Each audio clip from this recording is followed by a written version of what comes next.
నమస్కారం.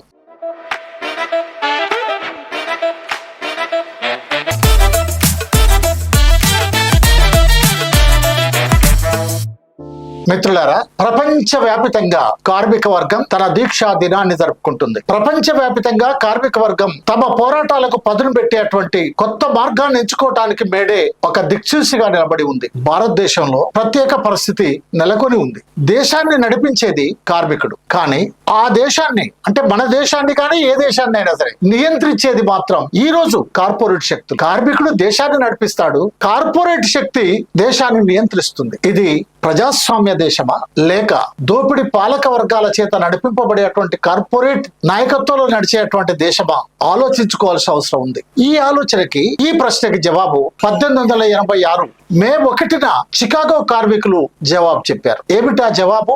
ఆనాడు కార్మికులు చేసినటువంటిది ఏంటి, ఈనాడు భారతదేశంలో లేక ప్రపంచంలో ఉన్నటువంటి పరిస్థితులు ఏమిటి ఒక్కసారి చూద్దాం. సుమారు 141 సంవత్సరం అవుతా ఉంది. మేడే రోజున 1886 మే 1న కార్మిక వర్గం చికాగోలో తమ రక్తాన్ని చిందించి తమ హక్కులు సాధించుకున్నటువంటి రోజు. కానీ 141 సంవత్సరాల తర్వాత తిరిగి ఆ హక్కులు ఏ విధంగా ఉన్నాయి? అవి కాపాడబడ్డాయా? అవి మెరుగుపడబడ్డాయా? లేదు, ఆ హక్కులు అణచివేయబడ్డాయా? ఆ హక్కులు కాలరాయబడుతున్నాయా? 8 గంటల పనిదినం కోసం ఆనాడు కార్మికుడు పోరాటం చేశాడు. కానీ ఈనాడు చట్టబద్ధంగా మన భారతదేశంలో మన పక్కన్నటువంటి ఆంధ్రప్రదేశ్ రాష్ట్రంలో చంద్రబాబు నాయుడు మొదలుకొని అనేక రాష్ట్రాలు 12 గంటల పనిదినం చేశారు చట్టబద్ధంగా. చట్టబద్ధ పనిదినం అయిపోయింది. ఆనాడు 8 గంటల పని కోసం పోరాటం చేస్తే ఆ 8 గంటల పని ఇప్పుడు 12 గంటలు చట్టబద్ధంగా అయిపోయింది. దానికి ముద్దు పేర్లు పెడతారు, స్ప్రెడ్ ఓవర్ అని. ఆనాడు కార్మికుడు కార్మిక సంఘం పెట్టుకోవాలి, మాకు సంఘం పెట్టుకునేటువంటి హక్కు ఇవ్వండి అని పోరాటం చేశాడు, రక్తాన్ని చిందించాడు. కానీ ఈనాడు కార్మిక సంఘాలు పెట్టుకునేటువంటి అవకాశమే లేదు. స్పెషల్ ఎకనామిక్ జోన్స్, ప్రత్యేక ఆర్థిక మండళ్ల పేరుతో కార్మిక సంఘాలు నిరాకరించబడ్డాయి. కార్మిక సంఘాలు ఉన్న చోట నిన్నగాక మొన్న మన తెలంగాణ రాష్ట్రంలో ఆర్టీసీ కార్మికులు సమ్మె చేశారు. ఏమని? ఆ సమ్మెలో ఒక డిమాండ్, గుర్తింపు సంఘం కోసం ఎన్నికలు పెట్టండి అని. చూడండి, ఆనాడు 1886లో మా సంఘాన్ని గుర్తించండి, సంఘం పెట్టుకునే హక్కు ఇవ్వండి అని అంటే 2026లో మా సంఘానికి గుర్తింపు సంఘం ఎన్నికలు పెట్టండి అని సమ్మెలో ఒక ప్రధానమైనటువంటి డిమాండ్ చేర్చవలసినటువంటి పరిస్థితి వచ్చింది. ఆనాడు కనీస వేతనాల కోసం తమ ప్రాణాలు అర్పించడానికి కార్మికులు సిద్ధమయ్యారు, రక్తాన్ని చిందించారు. కానీ ఈనాడు కనీస వేతనాల చట్టం చట్టుబండం అయిపోయింది. 10 సంవత్సరాలుగా కనీస వేతనాలు రివిజన్ లేదు, సవరణలు లేవు, వేతనాల పెంపుదల లేదు. కానీ ధరలు మాత్రం ఆకాశానికి అంటుతుంటాయి. రోజు రోజుకు కార్మికుల యొక్క పరిస్థితి 8 నుంచి జారి పొయ్యిలో పడ్డ సందంగా ఉంటుంది. ఎందుకు ఈ పరిస్థితి? అందుకేనా 1886లో కనీస వేతనాల కోసం వాళ్ళు పోరాటం చేసి అమరులైంది. ఈనాడు కూడా అది సాధించుకోలేనటువంటి పరిస్థితి మనకెందుకుంటుంది? ఎందుకుంది? అంతేకాదు, కార్మికులు ఇట్లా అడుగుతారని, సమ్మె చేస్తారని, కనీస వేతనాలు అడుగుతారని, బోనస్లు అడుగుతారని, వసతులు సౌకర్యాలు అడుగుతారని మొత్తం చట్టాలన్నిటిని చుట్టుచుట్టి 4 చట్టాల పేరుతో తెచ్చారు. వాటి చట్టాలు అన్నారు లేబర్ కోడ్స్, 4 లేబర్ కోడ్స్. కార్మిక చట్టాలన్నిటిని 4 కోడ్స్ గా మార్చేశారు. ఎవరు? మన నరేంద్ర మోడీ ప్రభుత్వం, బీజేపీ ప్రభుత్వం, మన కేంద్ర ప్రభుత్వం. ఆ విధంగా కార్మికుల హక్కులను చట్టబద్ధంగా కాలరాసి వేయటానికి, కార్మికులు సాధించుకున్నటువంటి సౌకర్యాలను, వస్తువులను కాలరాయి వేయటానికి, కార్పొరేట్ శక్తులకు దారాదత్తం చేయడానికి పాలక వర్గాలు కంకణం కట్టుకున్నాయి అనటంలో సందేహం లేదు. మరి దీనికి వ్యతిరేకంగా కార్మికులు ప్రతి సంవత్సరం దేశవ్యాప్త సమ్మె చేస్తున్నారు. లక్షలాది మంది ఆ సమ్మెలో పాల్గొంటున్నారు. కార్మికుల సమ్మెకు ఇతర ప్రజా సంఘాలన్నీ కూడా మద్దతు పలుకుతున్నాయి. మరి ఇంకేం చేయాలి? ఏం చేయాలి? ఏమి చేస్తే 1886 నాటి కార్మికులు సాధించుకున్నటువంటి ఆ హక్కులను తిరిగి నిలబెట్టుకునేటువంటి పరిస్థితి ఏ విధంగా వస్తుంది, ఎలా ఉంటుంది? ఆ 8 గంటల పనిదినం నిజానికి శాస్త్ర సాంకేతిక పరిజ్ఞానం 1986కు 2026కు భూమికి ఆకాశాన్ని ఉన్నటువంటి తేడా ఉంది. ఈ తేడాలు 8 గంటల పని విధానం 6 గంటలకు రావాలి. వారానికి 7 రోజుల పని 5 రోజులకు రావాలి. కానీ రోజులు మారుతా ఉన్నాయి, గంటలు మారుతా ఉన్నాయి. మరి ఏం చేయాలి? కేంద్ర ప్రభుత్వానికి వ్యతిరేకంగా, రాష్ట్ర ప్రభుత్వాలకు వ్యతిరేకంగా సమ్మెలు చేసి ఆత్మహత్యలు చేసుకుని అనేక రకాలుగా నిర్బంధాలకు గురై కేసులు పడి ఉద్యోగాలు పోయి ఏం చేసినా సరే కానటువంటి పరిస్థితి ఉంది. మరి ఏం చేయాలి? ఇంకేం చేయాలి? ఇంకేం చేస్తే అవుతాం?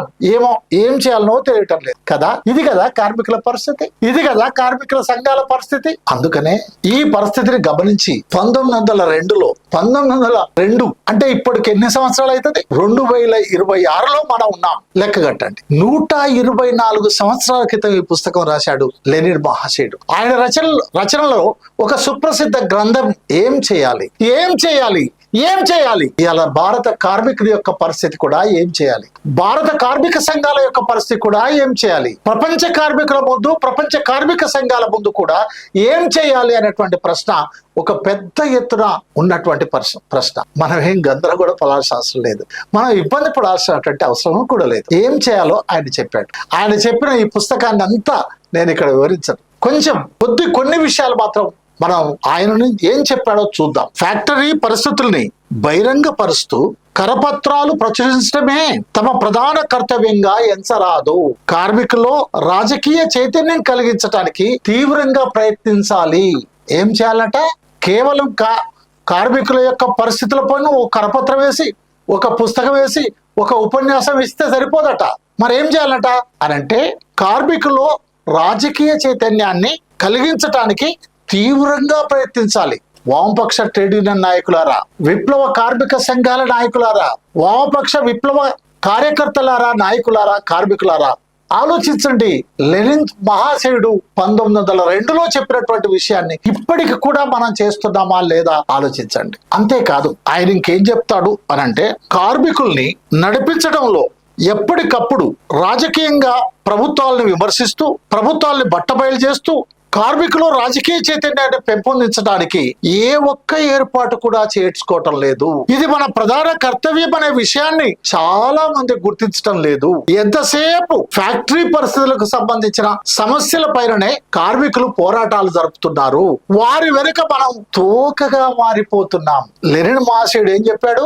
కార్మికులే పోరాటం చేస్తున్నారు, ఆ కార్మికుల పోరాటాలు చేస్తుంటే అప్పుడు వీళ్ళు పోయి జెండాలు పెట్టి ఉపన్యాసాలు ఇస్తున్నారు, కరపత్రాలు ఇస్తున్నారు. వారి తోకగా మారిపోతున్నాం అని లెనిన్ మహాశయుడు చెప్పాడు. మరి అందుకని ఏం చేయాలంటాడు? తోకగా మారిపోకుండా ఉండాలంటే ఏం చేయాలంటాడు అంటే, ట్రేడ్ యూనియన్ రాజకీయాలను సోషలిస్ట్ రాజకీయాలుగా మార్చవలసి ఉంది. ట్రేడ్ యూనియన్ రాజకీయాలను సోషలిస్ట్ రాజకీయాలుగా మార్చవలసి ఉంది. ప్రతి ఆర్థిక పోరాటంలోనూ కార్మికులు ప్రదర్శించే రాజకీయ చైతన్యపు బీజాలను సోషలిస్టులు చక్కగా ఉపయోగించుకోవాలి. వాటిని ఉన్నత స్థాయికి అభివృద్ధి చేయాలి. కార్మికులలో సోషలిస్ట్ చైతన్యం కలిగేలా చూడాలి.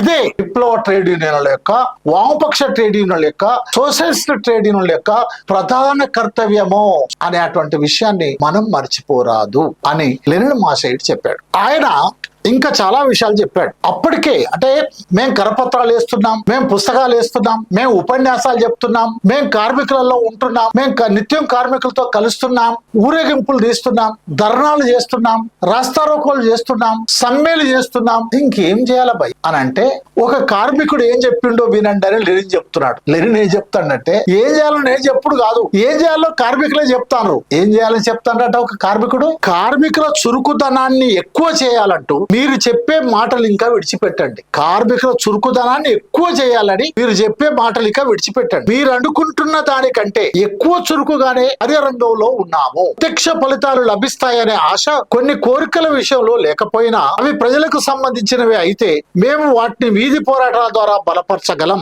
మీరు మా చేత ఎక్కువగా చురుకుగా పని చేయించాలనుకోవడం వట్టి భ్రమ. ఎందువల్లనంటే మీరే తగినంత చురుకుదనంతో లేరు. మాతో పని చేయించాలని మీరు అనుకుంటారు. అసలు మీరు చురుకుదనంగా లేనోళ్ళు మమ్మల్ని ఎట్లా చురుకుదనంగా చేయిస్తారు అంటే కార్మికుల ప్రశ్న ఇది. 1902లో కార్మికుడు ఏమనుకుంటున్నాడో లెనిన్ చెప్పాడు. ఈ రోజు కూడా కార్మికుడు అదే అనుకుంటున్నాడు. మీరు విప్లవ ట్రేడ్ యూనియన్ నడుపుతున్నామనంటే మీకే విప్లవం లేకపోతే మాకే విప్లవం వస్తుంది అంటారు. మేము సోషలిస్ట్ ట్రేడ్ యూనియన్ నడుపుతున్నాం, మేము కార్మిక ట్రేడ్ యూనియన్ నడుపుతున్నాం, మేము వామపక్ష ట్రేడ్ యూనియన్ నడుపుతున్నాం అని మనం అంటే, మేము పోరాటాలు చేస్తున్నాం అని మనం అంటే వాళ్ళు నవ్వుతారట. మీరు ఏం చేస్తున్నారో మాకు తెలుసులే అని. అందుకని ఇంకా ఏమంటున్నారు అని అంటే, మీరు మా చేత ఎందువల్లనంటే మీరు మా చేత ఎక్కువ చురుకుగా పనిచేయించాలనుకోవడం వట్టి భ్రమ. ఎందువల్లనంటే మీరే తగినంత చురుకుగా పనిచేయటం లేదు. కాబట్టి ప్రాప్త కాలజ్ఞత ముందు దాసోహం చేయడం మీరు మానండి. ప్రాప్త కాలజ్ఞత ముందు దాసోహం చేయటం మీరు మానండి. ఇప్పటికంటే చురుకుగా పనిచేయటం నేర్చుకోండి. ఇప్పటికంటే చురుకుగా పనిచేయటం నేర్చుకోండి. అప్పుడు మోడీ ఎందుకు దిగిరాడో చూద్దాం. అప్పుడు అమిత్ షా ఏం చేస్తాడో చూద్దాం. అప్పుడు మన కార్మిక చట్టాలు తిరిగి ఎందుకు పునరుద్ధరించబడాయో చూద్దాం. రైతులు పోరాటం చేసి రైతాంగ వ్యతిరేక చట్టాలను రద్దు చేయించుకున్నారు కేంద్ర ప్రభుత్వం చేత. రైతాంగానికంటే చైతన్యమైనటువంటి కార్మిక వర్గం మాత్రం తమకు వ్యతిరేకంగా చేయబడ్డటువంటి కార్మిక చట్టాలను మాత్రం రద్దు చేయించుకోలేకపోయాం. ఇంకా ఏం చెప్తారు? కార్మికులలో రాజకీయ చైతన్యం పెంపొందించడానికి అన్ని వర్గాల ప్రజల మధ్యకు వెళ్ళాలి, అన్ని వర్గాల ప్రజల మధ్యకు వెళ్ళాలి. ఆ విధంగా మనం సిద్ధాంతవేత్తలుగా, ప్రచారకులుగా, ఆందోళనకారులుగా, ఆర్గనైజర్లుగా అన్ని వర్గాల ప్రజల్లోకి వెళ్ళాలి. సోషలిస్టు పార్టీలో ఉన్న ప్రతి సిద్ధాంతవేత్త వివిధ వర్గాల సాంఘిక రాజకీయ జీవితాన్ని అతి జాగ్రత్తగా పరిశీలించాలి. కానీ దురదృష్టవత్తు ఈ దిశలో బహుకొద్ది కృషి మాత్రమే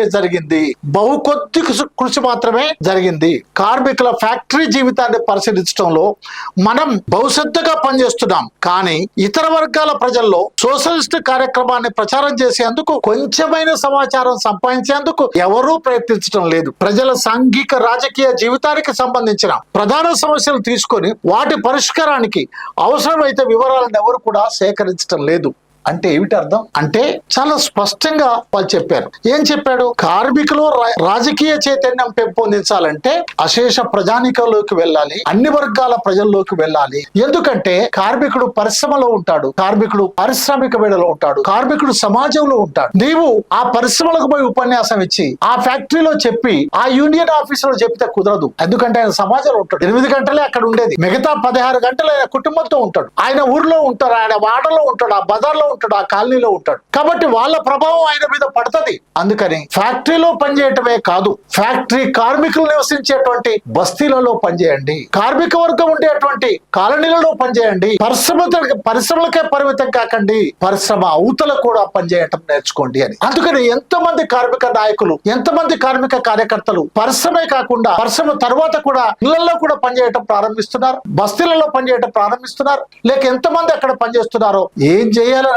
ఏం చేయాలి అని అడిగేవాళ్ళు, ఏం చేయాలని అనుకునేటువంటి వాళ్ళు ప్రశ్నించుకోవాలి, నేను చెప్పింది ఏమిటి అని. అంతేకాదు ఏమిటి అలా మన పరిస్థితి, ఏమిటి అలా మనం చెప్పనవసరం లేదు. లెనిన్ మహాశయుడే ఏం చేయాలనేటువంటి పుస్తకంలో చెప్పాడు.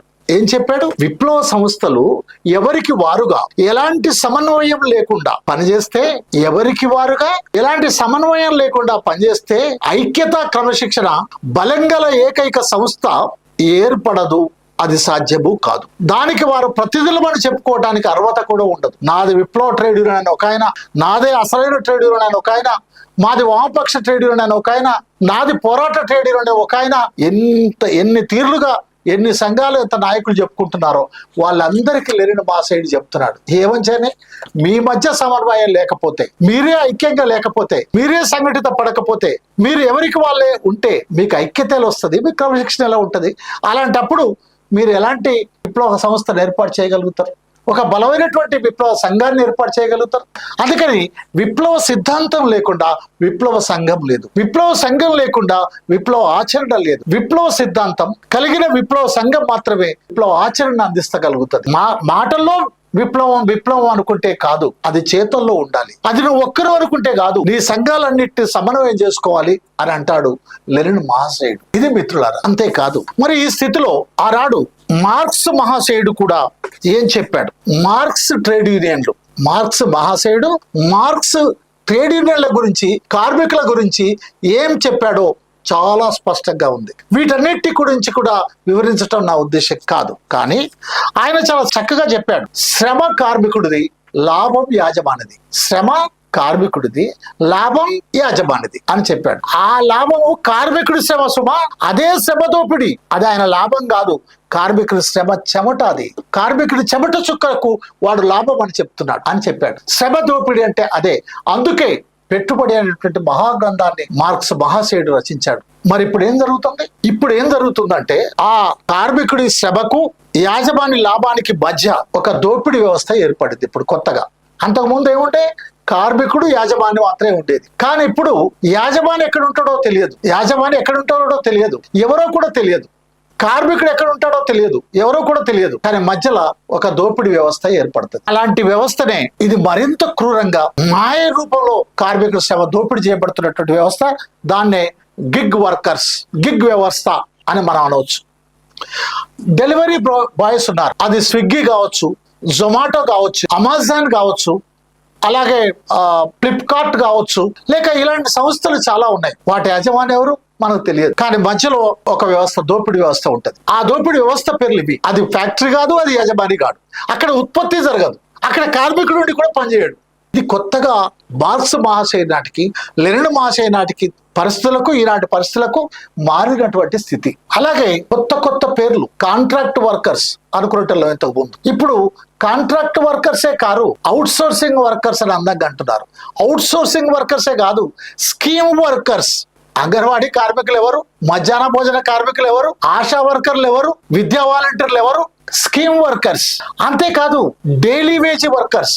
డైలీ వేజే కాదు సుమా, piece rated worker. Piece rate వర్కే కాదు, అవర్లీ వర్కర్. ఈ గంట పని చేయి, ఈ గంట తీసుకొని పో, ఈ పని చేయి, ఇంత తీసుకొని పో.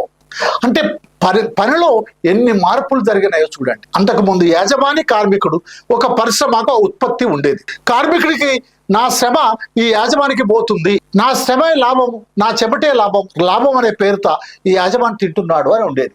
కానీ ఇప్పుడు కార్మికుడికి అది తెలియదు. ఎందుకంటే యాజమాని ఆయన కనపడాడు, అక్కడ మంచి దోపిడీ వ్యవస్థ మాత్రమే కనపడుతుంది. అందుకనే మార్క్స్ మహాశయుడు శ్రమ కార్మికుడిది, లాభం యాజమానిది, మధ్యలో దళారి. దాన్నే దోపిడీ వ్యవస్థ అనొచ్చు. శ్రమ కార్మికుడిది, లాభం యాజమానిది, మధ్యలో దళారి లేదా దోపిడీ వ్యవస్థ. ఇది ఒక కొత్త రూపం. ఇంతటితో ఆగినరా? ఆగలే. భారతదేశంలో ముఖ్యంగా భారతదేశంలో ఇంకో కొత్త రూపం తీసుకుంది. ఏందా కొత్త రూపం? దీని పేరే కుల వ్యవస్థ. దీని పేరు కుల వ్యవస్థ. ఏం చేస్తుంది ఈ కుల వ్యవస్థ? నువ్వేమో కార్మిక సంఘాలను పెట్టాలనుకుంటావు, వాడేమో కుల సంఘాలను పెట్టిస్తాడు. నీవేమో కార్మికులు ఐక్యం చేయాలని చూస్తావు, వాడేమో కులాలను ఐక్యం చేయాలి అని చూస్తాడు. నీవేమో ప్రపంచ కార్మికులారా ఏకం కండి, workers of the world unite అని నువ్వు అంటావు, వాడేమో మతాన్ని ఐక్యం చేస్తాడు. కులాన్ని ఐక్యం చేయడంతో కాదు, మళ్ళీ మొత్తం కులాలని కలిపి మళ్ళీ మన మతం అంతా వేరే అంటాడు. నీవేమో మేడే నిర్వహించాలంటావు, వాడేమో అది మనది కాదు, అది అమెరికాదో లేక చికాగో ఎక్కడదో, మనది అది కాదు, మనది విశ్వకర్మ దినము, విశ్వకర్మ రోజు అంటాడు. మేడే మన రోజు కాదు, మనది విశ్వకర్మ డే అని అంటాడు. దాన్ని మనం నిర్వహించుకోవాలంటాడు. అలాగే మనమేమో యాజమాని అతను దోపిడీ చేస్తున్నాడు అంటారు, వాళ్ళేమో యాజమాని నీకు అన్నం పెడుతున్నాడు అని అంటారు. జరుగుతుంది. దీనికి సంబంధించి కార్మికులు ఐక్యం కావటలేరు అని అంటే, కార్మికులను ఐక్యం కాకుండా చేయటానికి కుల వ్యవస్థ, దోపిడీ వ్యవస్థ పనిచేస్తుంది. దీన్ని డాక్టర్ బాబాసాహెబ్ అంబేద్కర్ కుల నిర్మూలన పుస్తకం పేజీ నంబర్ 28, సోషలిస్టులారా, కమ్యూనిస్టులారా, వామపక్షవాదులారా జాగ్రత్తగా వినండి. ఏందట? విప్లవానికి ముందే కుల వ్యవస్థతో సోషలిస్టులు ఢీకొనకపోతే విప్లవం తర్వాతనైనా వారు దానితో తలపడక తప్పదు. విప్లవానికి ముందే కుల వ్యవస్థతో సోషలిస్టులు ఢీకొనకపోతే విప్లవం తర్వాతనైనా మీరు దాంతో తలపడక తప్పదు. నీవు ఏ దిక్కు తిరిగినా సరే, నువ్వు ఇటు తిరిగినా, నువ్వు ఇటు తిరిగినా, నువ్వు ఇటు తిరిగినా, నువ్వు ఇటు తిరిగినా, 4 దిక్కుల్లో 7 దిక్కు తిరిగినా సరే, 365 డిగ్రీలు నువ్వు ఎటు తిరిగినా సరే, దారికి అడ్డంగా నిలబడే పెనుభూతమే కుల వ్యవస్థ. ఈ భూతాన్ని చంపి పారేస్తే తప్ప నీవు రాజకీయ సంస్కరణ గాని, ఆర్థిక సంస్కరణ గాని సాధించలేవు. ఈ కుల భూతాన్ని చంపి పారేస్తే తప్ప నువ్వు రాజకీయ సంస్కరణ గాని, ఆర్థిక సంస్కరణ గాని సాధించలేవు. అది శ్రమ విభజన కాదు, శ్రామికుల విభజన కూడా. యాజమాని శ్రమను విభజించట్లేడు, శ్రామికుల్ని విభజిస్తున్నాడు. అందుకని ఆ శ్రామికులు ఐక్యం కావాలి అని అంటే కుల వ్యవస్థ రద్దు కావాలి. అందుకని శ్రామికులు ఐక్యం కావాలంటే కుల వ్యవస్థ రద్దు కావాలి. కేవలం ఆర్థిక పోరాటాలు చేస్తేనే లేదు, వర్గ పోరాటం చేస్తేనే కాదు, కుల నిర్మూలన పోరాటం కూడా కార్మిక సంఘాలు చేయాల్సినటువంటి అవసరం ఉంది. అది డాక్టర్ బాబాసాహెబ్ అంబేద్కర్ గారు చెప్పాడు. సో ఆ విధంగా మిత్రులారా, 141వ మేడే 2026 జరుపుకుంటున్నటువంటి భారత కార్మిక వర్గానికి ఒక విజ్ఞప్తి. మార్క్స్ మహాశయుడు, డాక్టర్ బాబాసాహెబ్ అంబేద్కర్, ఈ ఇద్దరు ఈ దేశ కార్మిక వర్గానికి ఒక దిక్సూచిగా ఉండాల్సిన అవసరం ఉంది. మార్క్స్ మహాశయుడు చెప్పినట్టుగా వర్గ పోరాటాన్ని మనం వదిలిపెట్టొద్దు. అలాగే డాక్టర్ బాబాసాహెబ్ అంబేద్కర్ చెప్పినట్టుగా నిర్మూలన పోరాటాన్ని కూడా తక్కువ చూడొద్దు, విడిచిపెట్టొద్దు. ఒక్క మాటలో చెప్పాలంటే కులవర్గ పోరాటాలను జవలిగా చేయగలిగినప్పుడు మాత్రమే కార్మిక వర్గాన్ని మనం ఐక్యం చేయగలుగుతాం. ఆ విధంగా కార్మిక వర్గాన్ని ఐక్యం చేయడంతో పాటు మొత్తం సమాజంలో ఉండేటువంటి ప్రజలలో పనిచేయటం ద్వారా మాత్రమే దోపిడీ పాలక వర్గాలకు వ్యతిరేకంగా నిలబడగలుగుతాం. అప్పుడే మన హక్కులు కాపాడబడతాయి, మన వస్తువుల సౌకర్యాలు కాపాడబడతాయి, మన పరిశ్రమలు కాపాడబడతాయి, మనకు ఒక స్వతంత్రమైనటువంటి ఒక స్వేచ్ఛ స్వాతంత్రాలు రావడానికి ఒక అవకాశం ఏర్పడుతుంది. ఆ విధంగా లాల్ నీల్ శక్తులు గనక, వామపక్ష బహుజన శక్తులు గనక ఐక్యమైతే శ్రామిక రాజ్యమే వస్తుంది, బహుజన రాజ్యమే వస్తుంది. రండి ఈ మేడే శపథం చేద్దాం, ఈ మేడే దినాన శపథం పూనుదాం, ఈ మేడే దినాన ప్రతిజ్ఞ చేద్దాం. ప్రతిజ్ఞ కరపత్రాలకు, ప్రతిజ్ఞ ఉపన్యాసాలకు, ప్రతిజ్ఞ ఊరేగింపులకు కాదు, ప్రతిజ్ఞ నిజమైనటువంటి కార్యాచరణకు రూపొందించుకోవాలని మనవి చేస్తూ శ్రామిక వర్గం మొత్తానికి కూడా విప్లవ జయజయలు తెలియజేస్తూ లాల్ సలాం, నీల్ సలాం, రెడ్ సల్యూట్ చూస్తూనే ఉండండి Bojja Bhikshamaiah YouTube channel. Subscribe చేయండి, షేర్ చేయండి, లైక్ చేయండి, కామెంట్ చేయటం మాత్రం మర్చిపోకండి సుమా. Thank you very much.